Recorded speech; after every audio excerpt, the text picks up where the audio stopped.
he has to keep himself within the limits. As per the understanding of the state, that if something is said or written or something expressed in symbols or signs, it goes the security of the state, then he is not spared or his freedom of speech is curtailed. See, this is the one of the aspects properly we have to touch it, and we have always to keep in mind that security of the state has brought very havoc. This is one of the greatest challenges which not only the journalists, every common people, every person, every citizen, every permanent, I would call myself the permanent resident of the state of J&K, faces, and more specifically the journalist, when he has to disseminate information, when he has to express his opinion in a sophisticated way, in an opinion page.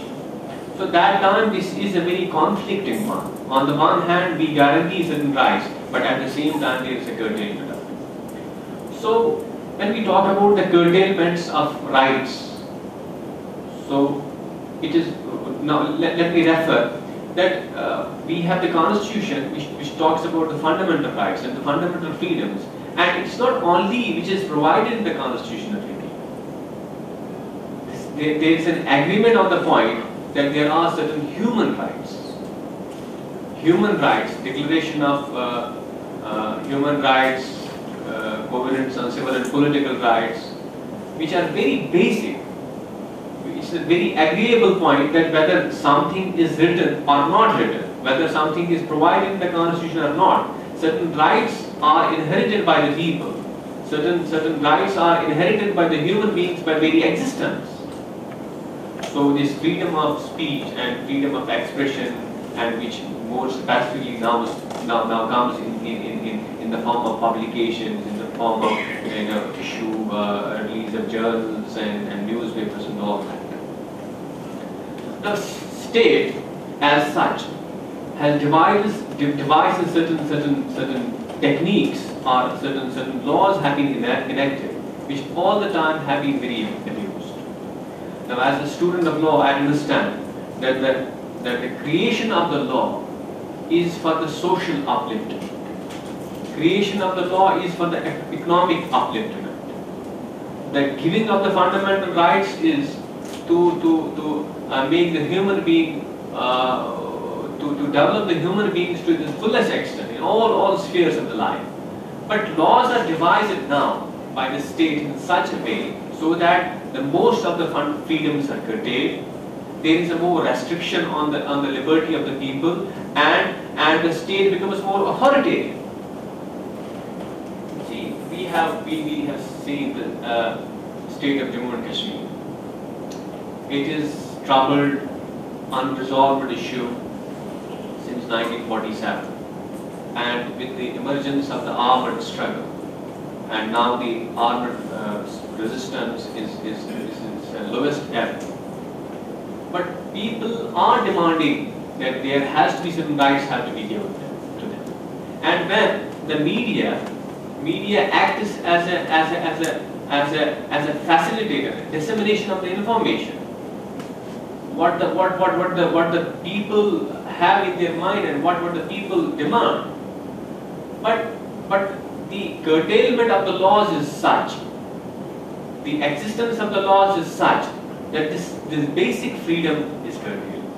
See, we have different laws in the state of J&K, which my friend referred to the Armed Forces Special Powers Act, which gives, to me, it doesn't make any difference. Why so? Because army has the powers, and army has the powers of the police powers. See, once you have the army has a power, it has a power of search, it has a power of arrest. Otherwise, this power is lies with the police. If we see the criminal procedure code, the same powers are with the police, except some disturbance, declaration of disturbance, and all that. When the state police, when the police is more brutal, how does it make any difference? The police is more brutal than the army at times. So it is not, probably it doesn't make any difference at times. But since the army, which otherwise were supposed to defend the borders and do some different job, are giving the job up to curtail the liberties of the people. In J&K we have the very infamous act that's called Public Safety Act. Public Safety Act is the Public Safety Act, before Public Safety Act, which was brought in the state of J&K by then Chief Minister Sheikh Mohammed Abdullah, and the creation of that act was primarily to curb the opposition, to curb the voice, the dissent voice.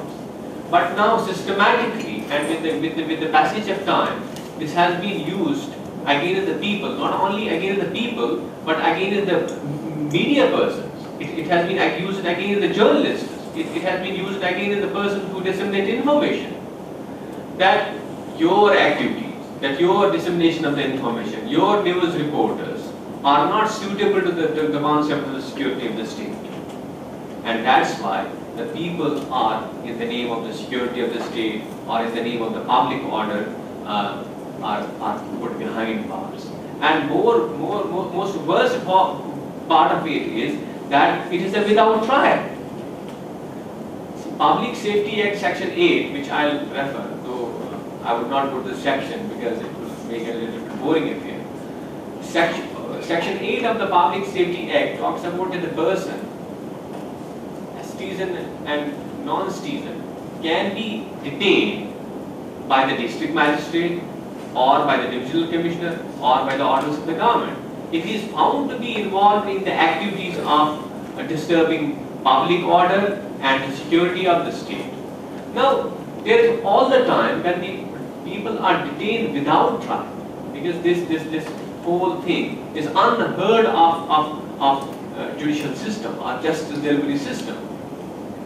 That somebody is arrested, detained, and he is not produced before the court of law. Then there is a completely reversal of the things. We say that in normal circumstances, when a person is arrested, then he is to be brought before the magistrate within 24 hours. He is to be informed about what are his charges.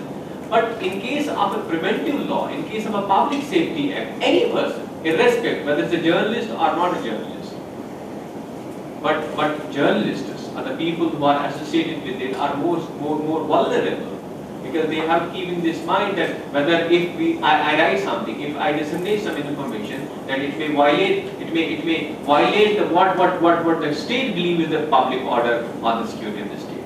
Now this is a detention without trial. Now the first part again I would say is that there is a subjective satisfaction. Subjective satisfaction would mean that it is the magistrate who perceives that it's a threat to the public order. The magistrate would perceive that it is a threat to the security of the state. It is not something impartial. It is not something objective. It is not something on the basis of a material. It is not something based on a true or the false material. If a magistrate receives an information, and most of the time it's very unfortunate when Public Safety Act is imposed, the magistrate concerned or the government concerned acts on the aid and advice of the police. The dossier is prepared by the superintendent of the police, and the district magistrate or the government official has to simply sign it. Detention without trial. We have the cases. I have also done some cases where the journalists have been detained. One example, the best example I think is the Maqbool side. We have one journalist who was detained repeatedly under preventive laws for not less than 4 days. Even if his detention order was challenged before the court and the direction that he released, again he was detained on the basis of the same grounds and the same order was passed in the same district magistrate. This is one part. Then we have another challenge, that is the Press Act. Press Act talks about that on again a subjective satisfaction, it is section 10 of Press and Publication Act talks about. It is a wide and sweeping powers to the officials, the government officials, the police, and to the government officials, that they can seize the material, they can seize the publication, they can seize the equipments and all that. If they are satisfied that this is creating disharmony in the society, this is creating an imbalance in the society, this is tending to create criminal violence, this tends to create the religious in the feeling of religious incitement or hatred, or it has a capacity to disturb the public order. So again, the sweeping powers are with the administration or with the state, that they can seize the material. Okay, this is the spatial legislation. Then we have the normal laws, or we call it Indian Penal Code, or in state of J&K we call it Ranveer Penal Code, or the criminal provisions, which otherwise normal circumstances are there. So they also talk about that if there is sometimes when I talk to some friends, I beg your pardon, I'm just being irrelevant here. I say my friends that why you are not publishing certain stories against the judiciary? Why you are afraid of publishing certain story? They say we are afraid, it may be contempt. A malicious prosecution may be launched against us. This is true about the conducting a story or carrying a story in a conflict area, that there is always an apprehension that the laws may be used at any time. So a journalist all the time has to be the mercy of the state, at the mercy of the state, that any time a legal action can be taken, and the laws give the very sweeping power to the state. A journalist, if I'm not wrong, last time Mr. Naulaka was deported back to the state of India, and many people like him were captured and repatriated to Baghdad. That they may create, and they have a legal justification. They say we are within our rights. The state is within its rights to send back some person outside this state of J&K, because his mere existence or presence or reporting creates disturbance, creates law and order problem, creates the problem which may lead to the threat to the security of the state. So normal law otherwise are enough there. They are very challenging. They give a great challenge to the journalists, especially in the conflict areas like state of J&K, to work very freely. We have another law. Ordinarily we know the custom laws,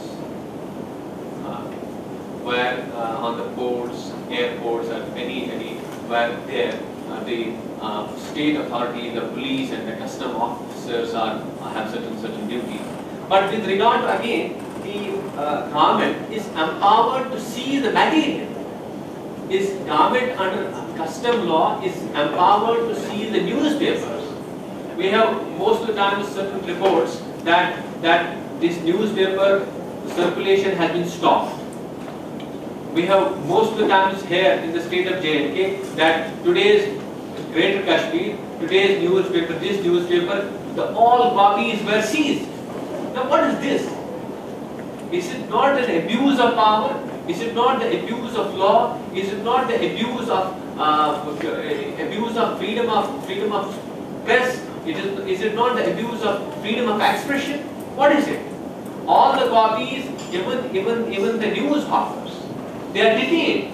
The copies are snatched, and all the time the legal justification is given that this may lead to the public disturbance. This may lead to the public disturbance, maintenance of law and order. This may lead to the threat to the security of the state. See, we see that conceptually the state claims to be more democratic, and conceptually the freedom of press, or the press is considered to be, as I said, the fourth pillar. But the laws and these are more despotic.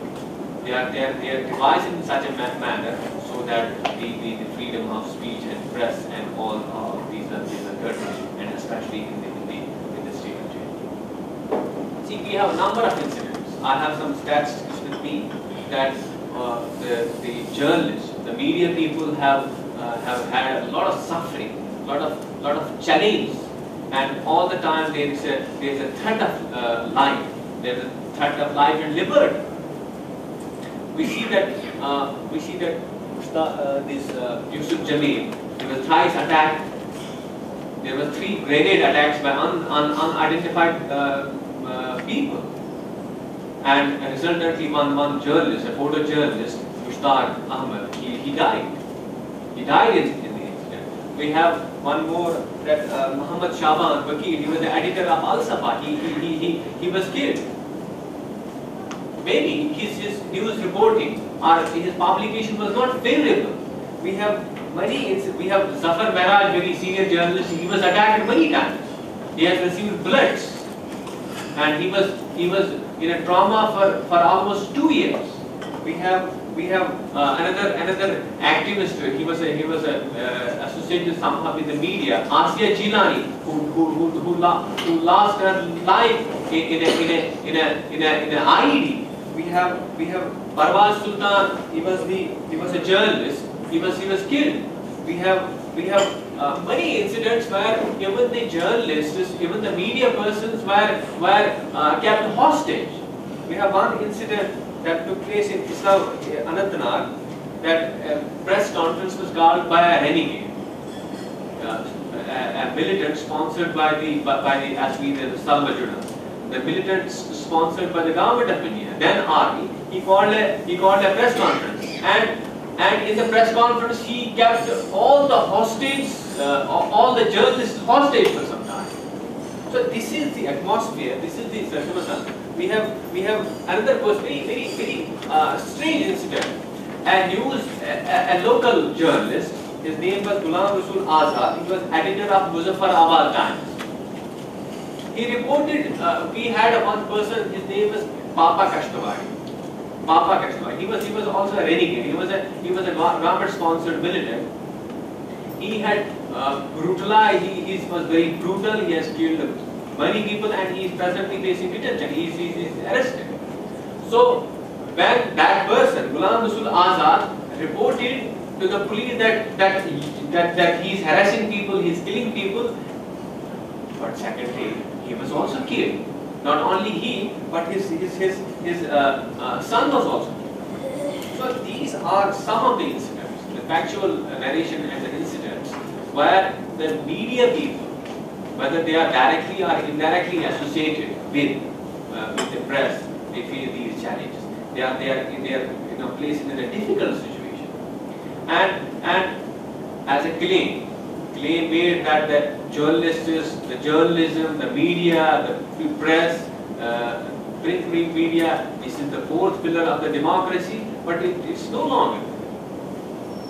It's no longer there. So these are some of the incidents where how journalists. Now the thing is that what to do about it.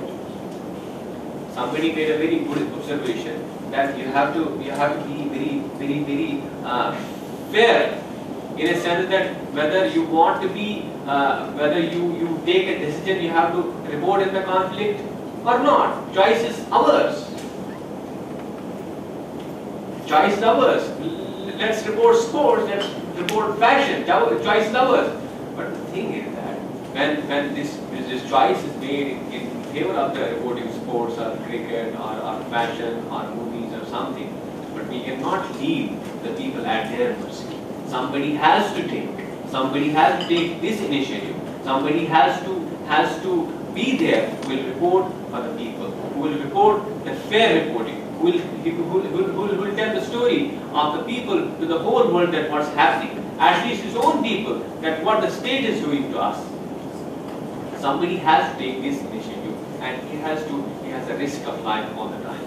But I would suggest that there has to be some respect. First of all, we have to build as a journalist. We have to build a character. A journalistic ethics have to be developed in us. and probably I don't know whether there is a codified ethical code in the journalism or not. As we, I don't know. I would claim that as a lawyer that I stick to the ethical legal ethics. Though endeavor must be that I stick to the legal ethics. But whether I don't know. I'm not sure that whether we have a journalistic codified form that the journalist has to be fair. A journalist has to report like this. By the way, I'll just retract. There are not only probably a lot of the speakers said like that there are many newspapers which receive indirect harassments.